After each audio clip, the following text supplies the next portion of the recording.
فلاحی ریاست کہنے میں ایک بہت بڑی وجہ تو یہ ہے کہ جب نبی پاک علیہ الصلوۃ والسلام مدینہ منورہ تشریف لائے تو جو مہاجرین تھے اب ان کے پاس تو اپنا گھر بار تو سب چھوڑ آئے تھے، کاروبار پیسہ بھی چھوڑ آئے تھے، تو اب ان کے پاس کچھ بھی نہیں تھا، وہ رہیں کہاں، کمائے کیسے، کھائیں کیا؟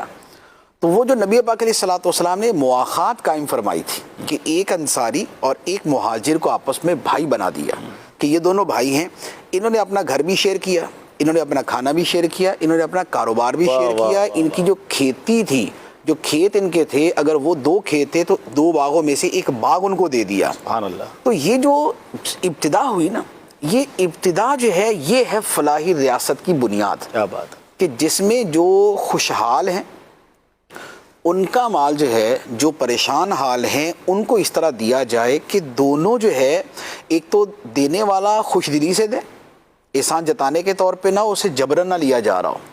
تو فلاحی ریاست میں کیا ہے کہ اس میں دینے والے کی جو اپنی خوش دلی ہے وہ بھی اس کے اندر شامل ہو۔ اسی لیے جو کہا جاتا ہے نا، دنیا میں فلاحی ریاست تو بہت ساری شمار کی جاتی، اس وقت بھی ویلفیئر اسٹیٹس کے نام سے دنیا میں بہت ساری ہیں، لیکن اس میں یہ دیکھیں کہ دینے والوں کی جو دلی خوشی ہے کیا وہ بھی اتنی ہوتی ہے، یا وہ یہ بول رہے ہوتے ہیں کہ مر گئے یار 48% تو ٹیکس لگایا ہوا ہے۔ تو وہاں دینے والے یوں دے رہے ہوتے ہیں کہ چلے یار ریٹرن میں ہمیں بھی کچھ نہ کچھ ملتا ہی ہے نا، لیکن ان کی وہ خوش دلی اس میں شامل نہیں ہوتی۔ لیکن نبی پاک علیہ الصلوۃ والسلام نے جو دلوایا، اس دلوانے کے پیچھے یہ تھا کہ یہ جو تم دے رہے ہو یہ تمہارا آخرت میں ذخیرہ ہے، سبحان اللہ۔ اور کیا دیا، یہ تمہارا جنت کا سامان ہے۔ کیا دیا؟ تو اب وہ دینے والے ایسا دے رہے تھے کہ جو ان کو نہیں بھی کہا گیا نا وہ بھی دینے کو تیار تھے۔ یعنی تھا تو یہ کہ بھئی کھانے کو دے دیں، رہائش میں ذرا شیئر کر لے، لیکن وہ اپنے 2 باغوں میں سے 1 باغ ان کے حوالے کر رہے کہ بھی 1 باغ ہی آپ کا ہے، ہمارا اتنا مال ہے، یہ اگر 10 لاکھ روپے نا 5 لاکھ روپے آپ کو دے دیا، ورنہ 2 لاکھ روپے بھی گزارا ہو سکتا تھا۔ تو یہ جو ان کا دینا تھا نا، یہ ہے وہ جن کے ساتھ کیا گیا، ان میں حضرت عبد الرحمن بن عوف بھی رضی اللہ تعالیٰ عنہ، جب ان کے ساتھ جو ان کے انصار بھائی تھے، انہوں نے جب ان کو دینے کا کہا تو انہوں نے منع فرما دیا کہ مجھے اس کی ضرورت نہیں، مجھے بازار کا ہوتا، بازار کہاں ہے؟